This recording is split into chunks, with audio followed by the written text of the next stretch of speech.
जिसका दृढ़ संकल्प अटल हो वह दुनिया को अपने सांचे में ढाल सकता है।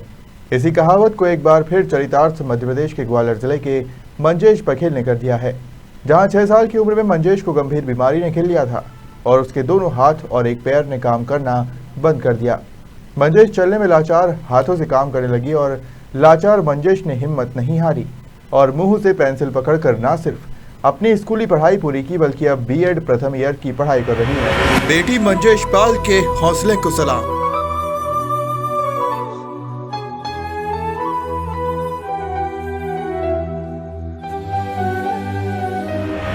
हाथ पैर ने छोड़ा साथ, नहीं हारी हिम्मत।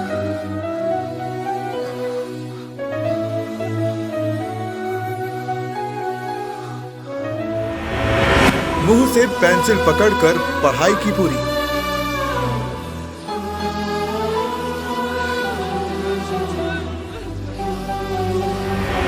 अब मामा शिवराज से नौकरी की आस।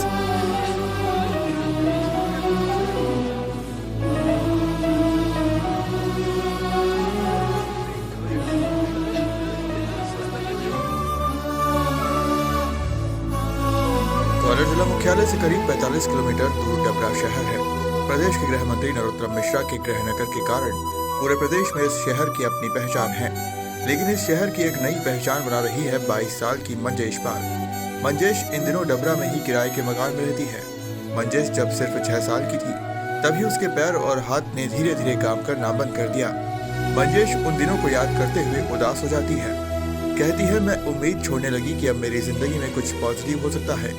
चारों तरफ निराशा ही थी। विसंगपुरा निवासी शिक्षक प्रेम नारायण छपरा शासकीय उच्चतर माध्यमिक विद्यालय में प्रिंसिपल हुआ करते थे। उनका एक हाथ नहीं था। उन्हें कहा कि बेटा हिम्मत नहीं हारना है। यदि प्रकृति ने अन्याय किया है तो हमें उससे लड़ना है। आप हाथों से नहीं मुंह से लिखने का अभ्यास करो। मैंने ऐसा ही किया और धीरे धीरे मुंह से लिखना सीख गई और मुंह से पेंसिल पकड़कर न सिर्फ अपनी स्कूल पढ़ाई पूरी की बल्कि अब बीएड प्रथम ईयर की पढ़ाई कर रही है।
मंजेश का दर्द जब झलका तब उसे किसी ने नौकरी नहीं दी। जब छात्रा ने बताया कि वह घर में सबसे बड़ी है, उसके परिवार की स्थिति ठीक नहीं है। पिताजी मजदूरी कर परिवार का भरण पोषण करते हैं, लेकिन अब वो भी बीमारी के चलते लाचार हो गए हैं।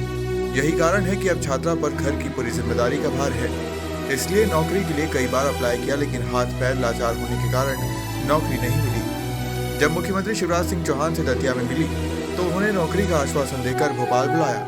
जब भोपाल पहुंची तो उनकी सिक्योरिटी गार्ड ने मिलने नहीं दिया। मंजेश बघेल है, मैं मुँह से लिखती हूँ। मेरे हाथ एक पैर दोनों विकलांग हैं, मैं चल नहीं पाती हूँ, फिर भी मैं मेहनत कर रही हूँ। मैं जब बचपन में 5-6 साल की थी तो मैं पढ़ने जाती थी स्कूल और मेरे सर का भी एक हाथ नहीं था। उन्होंने बोला, बेटा ऐसे कैसे पढ़ोगी, आप ना मुँह से लिखना चालू करो। ठीक है, मैंने मुँह से पेन से लिखना चालू किया है और मैंने ग्रेजुएशन कंप्लीट कर ली है बीए और मेरी बीएड फर्स्ट ईयर चल रही है। बेटा आप सीए भी मिली थी दतिया में, पर उन्होंने बोला था आप भोपाल आना एक बार। मैंने बोला था मामा जी मेरे लिए, शिवराज सिंह चौहान मामा जी से बोला था मेरे लिए जॉब की आवश्यकता है। मेरी फैमिली बहुत गरीब है और मेरी पढ़ाई का खर्चा उठा रहे हैं, पर अब उन पर नहीं उठ रहा है और सबसे बड़ी मैं ही हूँ घर में और मेरे ऊपर सब कुछ है संभालने का, पर मैं अपनी फैमिली का पालन पोषण नहीं कर पा रही हूँ।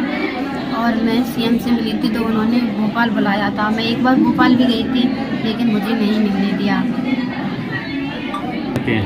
हमारे पिताजी मजदूरी करते थे लेकिन अब उन पे बनता नहीं है तो घर पे ही रहते हैं। मेरी माँ भी है, मेरी माँ भी विकलांग है। तो ये ऐसा लगता है जेनेटिक बीमारी है क्या? किसको लाती हूँ 2 किलोमीटर दूर है और घबराई रह रही हूँ। जिस सर के पास आती हूँ पढ़ने के लिए मेहनत कर रही हूँ। चलने में भी दिक्कत है लेकिन फिर भी अपनी मेहनत कर रही हूँ। क्या लगता है सफलता मिलेगी? हाँ लगता तो है, मेहनत कर रही हूँ तो सफलता मिलेगी, पर सरकार वगैरह चाहेंगी तो मेरी सफलता। मंजेश डबरा में ही प्रतियोगी परीक्षा के लिए कोचिंग में पढ़ने जाती है।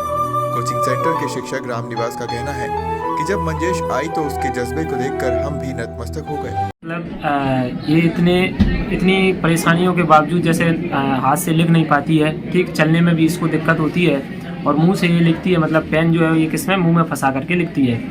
तो मतलब हम लोग तो इसकी हेल्प कर ही रहे हैं, साथ में जितने भी बच्चे कोचिंग में हैं वो भी सारे लोग इसकी हेल्प करते हैं। इतनी परेशानियों के बावजूद भी ये बच्ची यहाँ पढ़ रही है तो कम से कम ये है कि इसको आगे बढ़ने का जो इसके मन में जज्बा है, तो हम लोग ऐसा है कि इसको मतलब मात्र ऐसा नहीं है कि कहीं एक जगह जाकर इसको रोक दें, ठीक। अगर इसमें खुद में पढ़ने का जज्बा है तो हम जो है इसको आगे लेकर जाएंगे, ठीक। और ऐसे लोगों के पास अगर फीस के लिए भी पैसे नहीं रहते या फिर कई परेशानियां हैं तो हम ऐसे लोगों को जो है वो निःशुल्क पढ़ाते, मतलब पैसा नहीं लेते। बहरहाल मंजेश पाल ने अपने जज्बे से विकलांगता को हावी नहीं होने दिया और आज वो कर दिखाया जो अन्य विद्यार्थी स्वस्थ होने के बाद भी नहीं कर पाते हैं। ऐसे में अब मंजेश को उसकी काबिलियत के अनुसार नौकरी मिलनी चाहिए ताकि वो अपने परिवार का पालन पोषण कर सके। ग्वालियर से संभागीय हेड इमरान खान की रिपोर्ट।